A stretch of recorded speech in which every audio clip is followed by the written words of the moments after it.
there was this, oh shit, what am I going to do now kind of feeling. Like, oh my God, everything's different now. Like literally a minute ago, I was fine. And now I may not compete again ever.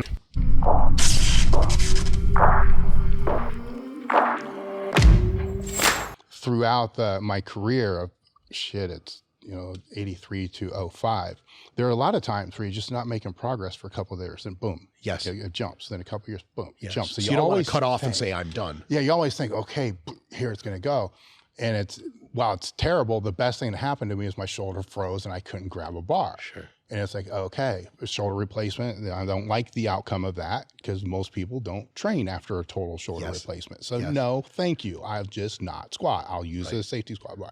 Had that not happened, I don't know though, because when you see your placings drop, you see your rankings drop, and I was always one of those guys that I don't want to lift as a master. Nothing against that. I feel you.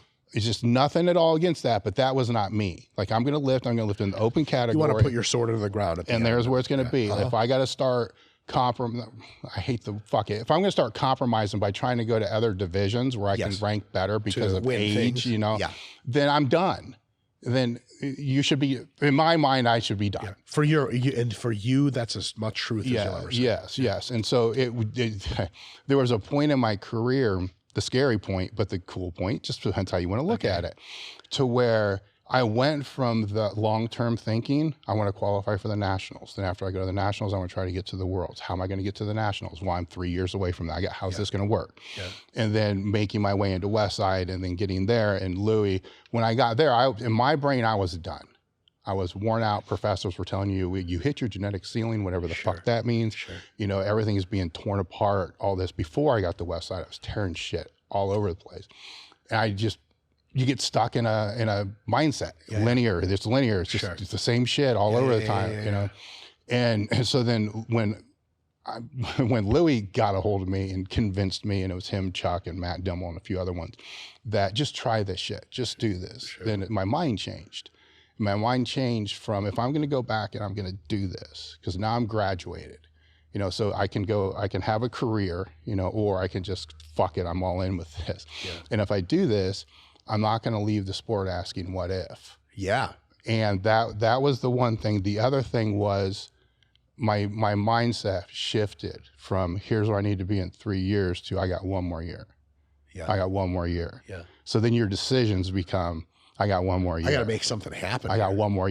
So Louis was able to shift that, after a couple of years and say, look, we need to look at this from a more long-term approach. But up until then, I'm like, fuck it, whatever I need to do from now till now, I'm doing, which was self-destructive in a lot of ways, right? Because you're like, fuck it, I got this is it. I don't care if the shoulder works after the meet. I just need to work at the meet. Then it became that, how long, and as soon as my mind started thinking of, well, how long is this gonna hold up? With the shoulder, like one surgery, two surgeries, like, oh, fuck, how long is this going to hold up?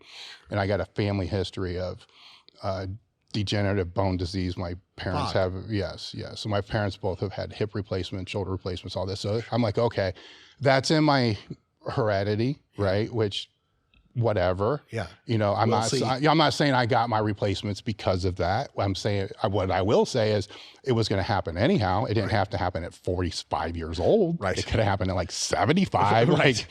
So all the shit that I did definitely played a role into that. From that point where a question that I have a hard time answering is when you are that, say, washed up meathead now, so you're on that other side, but you still love to train heavy. So just me, right? The question that I get asked, and J.M. Blakely and other ones kind of, we play with this, and it is, now that the joints are already compromised, bone on bone, fucked up, right? Which is worse, a heavy 1 rep max or a challenge set of 15 brutal reps? You know what I'm saying? So is it the load, or is it the wear and the repetition wear and tear?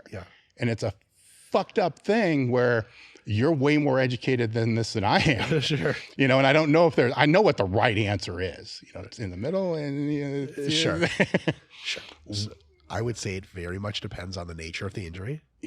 On the structure of the joint, the personal experience of what one of those fucks you up the most.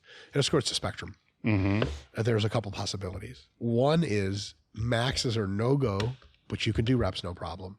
And you see tons of guys like this at the gym where they'll do sets of 15 and everything feels better. They do sets of 1 and they're like, that's it, I'm not walking anymore. There's the opposite, where low rep sets, heavy, are totally fine, but you do higher rep sets and your shit just goes to hell. There's the other alternative, the not so much talked about dark side. It all sucks. It's all the wrong answer, and you need to go start doing yoga or some shit like that. No one wants to talk about that. Right. But I think it's a matter of figuring out for your given joint that you're asking about, for your injury, is there a right answer? And what I would say, is there a right rep range? Is there a right exercise? Is there a right range of motion that can allow you to still train in some degree hard to get the health benefits and the muscularity benefits and have something to do in your off time, still do the thing you love the most, and make it sustainable. And that becomes kind of like a Where's Waldo search for the completely right answer. Sometimes that search, because we're adults, ends in, nope, I'm fucking done. There's nothing left. Sometimes that search ends with, wow, I'm a fucking bodybuilder now. I didn't plan this. That sucks. But the real tragedy would be if you knew, okay, sets of 10 to 15 are totally fine for your joint, whatever, shoulder, let's say. And you know that because you've done months of sets of 10 to 15. Your pecs blow up. Everything looks great. You feel great. And then you get that goddamn bug again. And you're like, I need to go fucking heavy. And the second session of heavy, your shit fucking hurts again. And you're like, what am I doing? So for me, part of my maturation process is to understand what I should do, what I shouldn't do, and stay the fuck away from what I shouldn't do. And a lot of that just is just a personal honesty thing, in my opinion. Most of us know what it is that irritates our shit.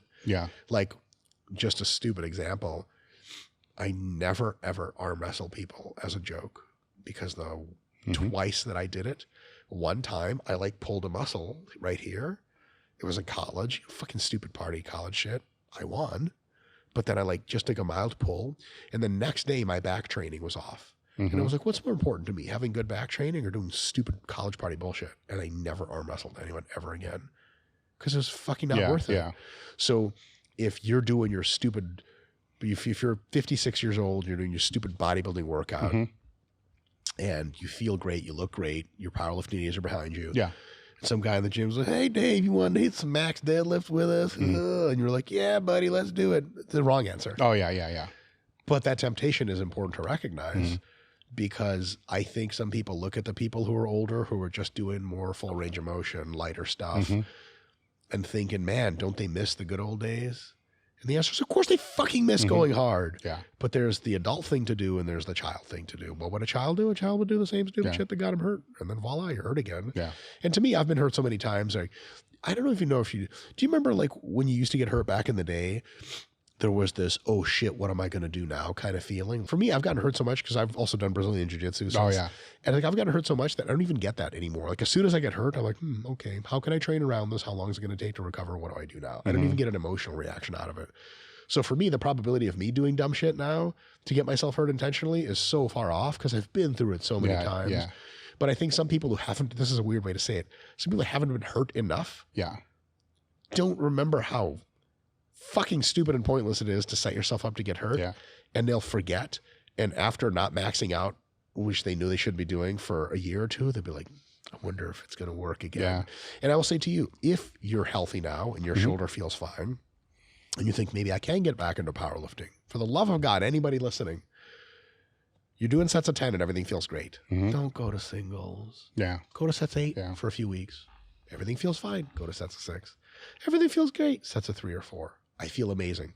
Doubles. And if your doubles are good, you'll be maxing out no problem. But if by sets of 5, you're like, ooh, this is off, fucking stop. Now, what I'm going to say is going to go against what you just said, but I want to put the disclaimer out there that the people need to understand that I've been powerlifting and maxing out since 1983. That's important because what I'm about ready to say is I've never been hurt on a single. I've only been hurt on the reps. So with my training now, for me, the heavy singles are the safer option because if it's a 3, if it's a 5 or a 8, and I lose focus and it's a heavier weight, Sure. there's the problem. Yeah, yeah. Boom. You know, that little, now I don't lose focus in the single. Now, to your point to what you just said, I agree 1,000 fucking percent, right? Because most people don't have that degree of tightness, focus that I'm going to have, you know, in that rep. You can just see in the stupid shit that I do. The one rep, the time under tension per se, starts as soon as you get under the bar. Yeah. Oh, yeah. It's like 15, 20 seconds to do one rep. Sure. You know, that's just setting break. For a lot of people, that may be 6, 7, 8. You know, it depends how you want to kind of look at that. Sure. Where I always had my problems would be this stupid shit. Like, how many times can I bench 315? Yes. You know, that's just, oh, you dumb motherfucker. Yes. This didn't do anything. Well, it's also pointless. Oh, I know. And you get so mad. I get so mad about it because you knew it was pointless and you did it anyhow. And now you got a torn pec and you're 4 fucking weeks out. And this was stupid as fuck. And the worst possible injuries are the ones you do that have nothing to do with preparing you for your sport. Yeah. Well, that isn't that much. Because at least if you get hurt in training for what you're supposed to be doing, shit happens, you know? Yeah. But if you get hurt doing dumb shit, oh man, that is rough. I remember I used to, like, when I was partying with friends, I used to try to jump onto high objects because as a power lifter, my like jump to height ratio is pretty cool. And then I like scraped my shin once on like some kind of concrete thing. And it was the last time I ever jumped onto anything because I was like, what the fuck am I doing? Yeah. Who's getting anything out of this? Well, there's a good, let's talk about that, right? Because there's plyometrics, right? Sure. Right? Then there's jumping on shit. Sure. Okay. Where jumping on shit for a lot of people has become a protocol that they're putting in to develop their power lifts. Sure. Right. To what value? It's difficult for me to ascertain. So I'll say that, you know, obviously the lift being talked about here is squatting. This is not improving your bench press to be able to jump. Deadlift, questionable. Who knows? So is doing vertical jump training or jumping to boxes going to improve your squat? It can improve it indirectly, especially if you're not an ultra advanced athlete, because it can allow you to coordinate and recruit a shitload of muscle for one specific maximum task. It is also very low fatigue, especially if you jump onto a box. The most fatiguing thing about a jump is the rebound when you come back to the ground. Jumping onto a box, you can eliminate that entirely. If it's a nice soft box, hey, it's all winners. So just by practicing that coordinated full-scale movement, it's almost like doing a 1-rep max squat in a certain sense without any of the load. But also because you don't have any of the load, you have most of the benefits are gone as well. So you're just learning how to jump really well, which is sweet. And if you want to jump high, hey, fuck, that's great. Yeah. Can it be part of a powerlifting prep that makes sense? Definitely. I wouldn't put a ton of stock into it as this thing that's going to bring up your lifts like crazy. So if someone was like, hey, if I want to squat 700 raw, is it important for me to be able to do a lot of box jump training and jump really high? Or is it important for me to be able to squat 650 for 4 reps? Yeah. You know what I'm going to say.